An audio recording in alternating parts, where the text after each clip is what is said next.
ஓம் சைராம். ஜெய் சைராம். என் அன்பின் சாய் குடும்ப உறவுகளே, நீ எப்படி வாழ வேண்டும் என்பதை நான் எழுதி கொண்டு இருக்கிறேன். உன்னை அனைத்திலும் சிறந்து விளங்கும்படி உன் சாயப்பா நான் செய்வேன். என் தங்கமே, நீ ஏன் வீணாக அழுகின்றாய்? பொறுமையாக இரு. கொஞ்ச காலமாகலாம், ஆனால் அனைத்தையும் நான் நிச்சயமாக சரி செய்வேன். இனி எந்த சூழ்நிலையிலும் நீ கலங்காதே. உன்னுடைய தோற்றங்கள் புது பொலிவோடு அனைவரும் கவரும்படி இருக்கும். உன்னை தேடி அனைத்தும் வரப்போகிறது. என் அருள் எப்போதும் உன் மீது உள்ளது. ஆனால் கருமேகங்களால் உன்னால் என்னை பார்க்க முடியவில்லை. ஒரு நாள் மேகம் மறைந்துவிடும். நாம் ஒருவரையொருவர் பார்க்கலாம். நீ கவலைப்படாதே. உன் சாய்தேவான் நான் உன்னை எப்போதும் காப்பேன். சிலருடைய மாற்றத்தாலும் ஏமாற்றத்தாலும் என் அன்பு குழந்தை வலியை தாங்கிக் கொண்டு வருகிறது. கூடிய விரைவில் அந்த மாற்றம் அனைத்தும் உன் வாழ்க்கையில் மகிழ்ச்சியாக மாற்றிக் கொடுக்கப் போகிறேன்.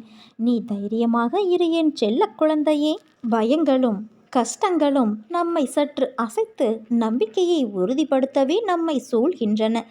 நாம் வாழ்க்கையில் சோதனைக்கு உள்ளாக்கப்படுகிறோம். முழு நம்பிக்கையோடு ஆத்மார்த்தமான அன்பு கொண்டு என்னை பற்றி கொண்டு விழிப்புணர்வோடு உன் முயற்சிகளை தொடர்ந்து செய்தாயானால் உன் செயல்கள் அனைத்தும் முடிவாக வெற்றி முடிசூட்டப் பெறும். மனதிற்குள் மறைந்திருக்கும் ஞானத்தை வெளிப்படுத்த அமைதியாக இருக்க வேண்டியது அவசியம். உங்களிடம் யாராவது சத்தமிட்டு பேசினால் நீங்களும் பதிலுக்கு அப்படியே பேச வேண்டும் என்பது இல்லை. அவரது பேச்சிற்கு அமைதியை பதிலாக கொடு. அதிலேயே அவர் எதிர்பார்க்கும் பல பதில்கள் புதைந்திருக்கும். அதை புரிந்து கொள்ளும் வரையில்தான் அவர் சத்தமிட்டு கொண்டிருப்பார்.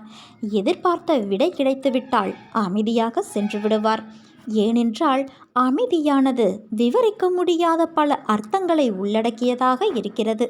என் அன்பு குழந்தையே, வாழ்க்கையில் உனது போராட்டங்கள், அவமானங்கள் என எல்லாவற்றையும் தாண்டி நீ இன்று நிற்கும் இடத்தை சற்று யோசித்துப்பார். இந்த இடத்தை அடைந்த உன்னால் இதைவிட உயர்ந்த ஒரு இடத்திற்கு செல்ல முடியாதா என்ன? உன் மனதில் முடியும், எல்லாம் சாதிக்க முடியும் என்ற கோட்பாடு இருந்தாலும் மன அளவில் தளர்ந்து போய் பயந்து இருக்கிறாய். அதை தூர எறி. எல்லாம் உன்னை வந்து சேரும். உன் இப்போதைய நேரம், கஷ்ட காலத்தின் விளிம்பை நீ எட்டிவிட்டாய். அந்த இடத்தில் சில தடுமாற்றங்கள் இருந்தாலும் நீ எவ்வளவு தூரம் மேலோங்கி வந்துள்ளாய் என்று யோசித்துப்பார். நிச்சயம் நீ வெளியில் வருவாய்.